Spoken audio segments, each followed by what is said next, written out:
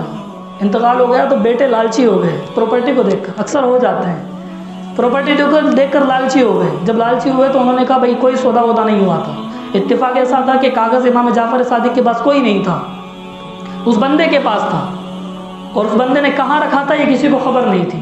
اب وہ کاغذ نہیں مل رہا تھا تو بچوں نے کہا بھائی کوئی ڈاکیومنٹس نہیں ہے, کوئی گواہ نہیں ہے, لہٰذا یہ مکان اب ہمارا ہے. حضرت امام جعفر صادق نے فرمایا کہ تمہیں گواہ چاہیے؟ کہا ہاں گواہ چاہیے. کہا تو ٹھیک ہے چلو اس کی قبر پر, چلو اس کی قبر پر. انہوں نے کہا کہ یار مردے بھی کوئی گواہی دیتے ہیں؟ کہا تجھے نہیں پتا ہم مولائے کائنات کے خاندان سے ہیں, ہم ٹھوکریں مارے تو مردے زندہ ہو جاتے ہیں. اور وہ انہوں نے غوث اعظم کا زمانہ نہ دیکھا تھا, اگر دیکھ لیا ہوتا تو پھر یہ سوال نہیں کرتے. کہا تو چل وہ گواہی دے گا. قبر پر پہنچے, کہا بتا کہ تیرے ساتھ میرا سودا ہوا تھا کہ نہیں, کہ اس مکان کے بدلے میں تجھے میں نے جنت میں گھر دیا ہے. یہ جملہ جب کہا تو آسمان سے ایک کاغذ کا ٹکڑا گرا. اس قبر پر جا کر وہ جب ٹکڑا گرا لوگوں نے اٹھایا تو اس کے ایک طرف لکھا ہوا تھا کہ ہاں یہ سودا ہوا ہے, اس کے بدلے میں, مکان کے بدلے میں امام جعفر صادق نے مجھے جنت عطا کی ہے. یہ وہاں لکھا ہوا تھا. لوگوں نے دیکھا کہ کاغذ کے پیچھے بھی کچھ لکھا ہوا ہے. کہا اس کو پلٹ کر دیکھیے. جب پلٹ کر پڑھا گیا تو اس پر ایک الگ ہی عبارت لکھی ہوئی تھی. اس پر لکھا ہوا تھا کہ امام جعفر صادق آپ کو سلام ہو, آپ جیسا وعدہ نبھانے والا میں نے دنیا میں نہیں دیکھا. میں مر کر قبر میں بعد میں گیا ہوں, رب نے جنت میں گھر پہلے دکھا دیا ہے. اتنے وعدہ نبھانے والا تو میں نے آج تک نہیں دیکھا. جب یہ بات دیکھی نا وہ لوگ بھی غلام بن گئے. کہا حضور یہ مکان کیا ہے, ساری جائیداد لے لیجیے. حضرات کرام قدر یہ امام جعفر صادق